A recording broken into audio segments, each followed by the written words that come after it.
Il existe des histoires si parfaites, si troublantes, qu'on se demande si elles ne sont pas sorties tout droit d'un roman. L'affaire que je vais vous raconter aujourd'hui est l'une d'elles. C'est un récit qui mélange la noblesse française, un manoir isolé et une disparition qui défie toute logique. L'histoire, ou peut-être la légende, est celle d'Isabelle de Montalivet. Une jeune femme qui se serait volatilisée de sa propre chambre, pourtant fermée à clé de l'intérieur. Pendant des décennies, on a cru à la fugue d'une jeune femme en quête de liberté. Mais la découverte de ses écrits secrets, bien des années plus tard, a dessiné une réalité beaucoup plus sombre. Une réalité où Isabelle n'a pas fui, mais où on l'a fait taire à cause de ce qu'elle savait. Alors, accrochez-vous, car bien que cette affaire ne figure dans aucun grand livre d'histoire, elle continue de hanter les mémoires et de poser une question glaçante. Que s'est-il vraiment passé au domaine de Montalivet ? Pour bien saisir l'ambiance, il faut s'imaginer la France des années 1920. La Grande Guerre a laissé des cicatrices, mais pour certaines familles, comme les de Montalivet, le temps semble s'être figé. Leur domaine est un monde à part, un manoir austère aux murs gris, un îlot de tradition et de secrets. À la tête de tout ça, le comte Charles-Henri de Montalivet. Imaginez le patriarche à l'ancienne, un homme aussi dur et froid que les pierres de son propre château. Son nom et sa fortune lui donnent un pouvoir quasi absolu sur la région, ce qu'il dit à force de loi. C'est dans cette cage dorée qu'a grandi sa fille d'unique, Isabelle, née en 1905. Et Isabelle, elle, n'est pas vraiment la jeune femme soumise que son milieu voudrait qu'elle soit. On la décrit comme une âme brillante, passionnée de poésie, de littérature et, chose assez rare pour une femme de son rang, d'astronomie. On raconte qu'elle passait ses nuits à sa fenêtre, non pas pour guetter un prince, mais pour dessiner la carte des étoiles, comme si elle cherchait dans le ciel une issue à sa vie étouffante. Sa mère, la comtesse, était une femme effacée, écrasée par les convenances et par l'ombre de son mari. La vie au manoir, c'était des dîners silencieux, des réceptions où les sourires étaient de façade. Dans ses écrits, Isabelle parle de ce sentiment d'oppression, décrivant sa maison non pas comme un foyer, mais comme un tombeau rempli de secrets. Elle ne rêve que de Paris, de liberté, d'une vie où elle serait juste elle-même. C'est dans cette atmosphère pesante que tout va basculer. Nous sommes le 12 octobre 1925. L'automne a posé son voile mélancolique sur le domaine. Une petite pluie fine tombe sans discontinuer. Ce soir-là, comme tous les soirs, la famille dîne. Les quelques domestiques qui ont osé parler bien plus tard se souvenaient d'une ambiance encore plus glaciale que d'habitude. Pas un mot, juste le bruit des couverts sur les assiettes. Isabelle, qui a alors 20 ans, a l'air ailleurs, nerveuse. Elle ne touche presque pas à son repas. Vers 22h, le dîner se termine. Le comte se lève et, comme chaque soir, lance un bonne nuit à sa fille. Un ordre plus qu'un souhait. Ce sera la dernière fois que quelqu'un la verra, du moins officiellement. Le lendemain matin, le drame se révèle dans un calme terrifiant. Isabelle ne descend pas pour le petit déjeuner. Une servante monte, frappe à sa porte. Rien, elle frappe plus fort. Toujours le silence. Paniquée, elle prévient le comte qui, agacé, ordonne qu'on défonce la porte. Et là, la scène est un véritable casse-tête. La chambre est parfaitement en ordre. Le lit est intact, comme si elle n'était jamais allée se coucher. Ses affaires sont là, une robe pliée sur une chaise, un livre ouvert sur sa table de chevet. Mais le plus déroutant, ce qui fait de cette affaire un mystère, c'est que la porte était verrouillée de l'intérieur. La grande et lourde fenêtre, qui donne sur une chute de 20 mètres, est elle aussi fermement verrouillée de l'intérieur. Aucune sortie, aucun désordre, pas un mot d'adieu, rien. Isabelle de Montalivet s'est tout simplement volatilisée d'une pièce close. Forcément, la nouvelle fait le tour de la région. La gendarmerie arrive, mais se heurte immédiatement à un mur, celui érigé par le comte de Montalivet. Plus inquiet pour la réputation de sa famille que pour sa fille, Charles-Henri les reçoit avec une arrogance glaciale. Pour lui, c'est simple, c'est une fugue. Isabelle, dans un délire romantique, aurait trouvé un moyen de s'échapper pour rejoindre un quelconque amant sans le sou. L'explication est bien pratique. Elle sauve l'honneur, elle transforme une possible tragédie en un simple scandale. La famille se tait, les domestiques sont briefés, et les enquêteurs, face à un homme si puissant, n'osent pas vraiment insister. Allez contredire un homme qui peut ruiner votre carrière sur un coup de fil. On organise une battue sur le domaine. On ratisse des centaines d'hectares de forêt et d'étangs. Résultat ? Zéro. Pas le moindre indice, pas une trace. C'est comme si Isabelle n'avait jamais existé. L'enquête s'enlise et, faute de preuves, on classe l'affaire comme une fugue. Pour la loi, l'histoire est terminée. Mais pour les gens du coin, une autre histoire, bien plus sombre, commence à se chuchoter.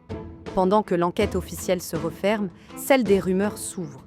Le silence du conte et cette histoire de chambre close, c'est du pain béni pour l'imagination populaire. On déterre alors une vieille légende du coin, le genre d'histoire qu'on se raconte au coin du feu. La malédiction de la Dame Blanche de Montalivet. La légende dit qu'au XVIIe siècle, un ancêtre du comte, un type brutal, aurait fait emmurer sa propre fille vivante parce qu'elle refusait un mariage arrangé. Avant de mourir, elle aurait maudit sa lignée, jurant qu'à chaque génération, une fille de Montalivet disparaîtrait, emportée par son fantôme. Ce qui n'était qu'un conte pour enfants prend tout à coup une autre dimension. Et si Isabelle était la dernière victime de la malédiction ? La disparition devient un fait divers aux allures de drame gothique. Le manoir, déjà pas très joyeux, devient carrément sinistre. Des gens jurent entendre des pleurs près de la tour d'Isabelle, ou voir une silhouette blanche sur les remparts les nuits de pleine lune. La vérité est sans doute moins fantastique, mais peut-être tout aussi terrible. Dans les années qui suivent, la famille s'effondre. La comtesse perd la raison, et le comte s'enferme dans son silence jusqu'à sa mort. Le manoir est progressivement abandonné, comme vidé de son énergie. Malédiction ou pas, elle aura eu raison des Montalivet. Les décennies filent. La Seconde Guerre mondiale passe par là et le souvenir d'Isabelle devient une anecdote locale. Le domaine finit par être vendu dans les années 90. Un promoteur le rachète pour en faire un hôtel de luxe. Et c'est là, en 1998, que l'histoire prend un virage incroyable. Pendant les travaux, un ouvrier sent une latte de parquet bouger sous son pied dans l'ancienne chambre d'Isabelle. Curieux, il la soulève et découvre une cachette. À l'intérieur, bien conservé dans du tissu, un paquet de lettres et un carnet en cuir. Le journal intime d'Isabelle. L'expertise le confirme, c'est bien son journal. Et ce qu'il y a dedans pulvérise la thèse de la fugue amoureuse. Pas un mot sur un amant ou un projet d'évasion. À la place, les dernières pages sont pleines d'une peur palpable. Isabelle écrit qu'elle a découvert l'horrible vérité derrière la fortune de sa famille. Elle parle d'un péché originel qui ronge les fondations même du domaine. Les lettres, jamais envoyées, sont encore plus claires. Dans une, destinée à une amie à Paris, elle dit « Ce que j'ai trouvé est pire que la malédiction des paysans. La Dame Blanche, c'est une histoire inventée pour cacher la vérité. La vérité, c'est le sang. Le sang qui a payé pour chaque pierre de cette prison. » Elle termine avec cette phrase qui glace le sang. « Je sais qu'ils savent que j'ai compris. Je ne pense pas qu'ils me laisseront partir. Prie pour moi. » Avec cette découverte, tout est relancé. On ne parle plus d'une disparition, mais potentiellement d'un meurtre maquillé. Et trois grandes théories se dessinent. La première, c'est la fuite, mais pas pour les raisons qu'on croyait. Isabelle n'a pas fui avec quelqu'un, elle a fui sa famille. Sentant le danger, elle aurait mis en scène sa propre disparition de façon spectaculaire, créant cette énigme de la chambre close pour les occuper pendant qu'elle s'enfuyait, pour de bon, sous un autre nom. C'est la version optimiste, mais elle n'explique pas pourquoi on n'a jamais retrouvé la moindre trace d'elle. La deuxième théorie, c'est l'accident. En fouinant pour découvrir le secret de famille, Isabelle aurait pu tomber sur un passage secret, un souterrain, une pièce oubliée du manoir. Elle aurait pu chuter ou se retrouver piégée. Sa famille, en découvrant le corps et paniquant à l'idée que le secret soit révélé, aurait décidé de tout cacher, de faire disparaître le corps et d'inventer l'histoire de la fugue. C'est une hypothèse qui tient la route, mais la troisième, la plus effrayante, c'est celle que les lettres semblent suggérer. Le meurtre. Isabelle aurait découvert un crime à l'origine de la fortune familiale, un meurtre, une trahison. Elle devenait un danger pour son père. Pour sauver l'honneur et le secret, Charles-Henri ou quelqu'un d'autre aurait décidé de la faire taire pour de bon. La chambre close ne serait alors plus un mystère, mais une mise en scène macabre, un avertissement pour quiconque voudrait fouiller. Dans ce cas, son corps a été caché par ceux qui connaissaient le domaine mieux que personne. Aujourd'hui, le manoir de Montalivet est un hôtel de luxe. Les touristes dorment peut-être dans la chambre d'Isabelle, sans même connaître le drame qui s'y est noué. Ces lettres ont soulevé plus de questions qu'elles n'ont apporté de réponses, et son corps reste introuvable. Le terrible secret qu'elle avait découvert est probablement mort avec sa famille. L'affaire Isabelle de Montalivet reste comme une cicatrice, le fantôme d'une jeune femme sacrifiée pour des secrets de famille. Alors, Que s'est-il vraiment passé cette nuit d'octobre 1925? Quelle vérité si terrible Isabelle avait-elle mise au jour? Le mystère reste entier, et c'est peut-être ce qui rend cette histoire si fascinante. Et vous, quelle est votre théorie? Pensez-vous qu'Isabelle a-t-elle réussi à s'enfuir?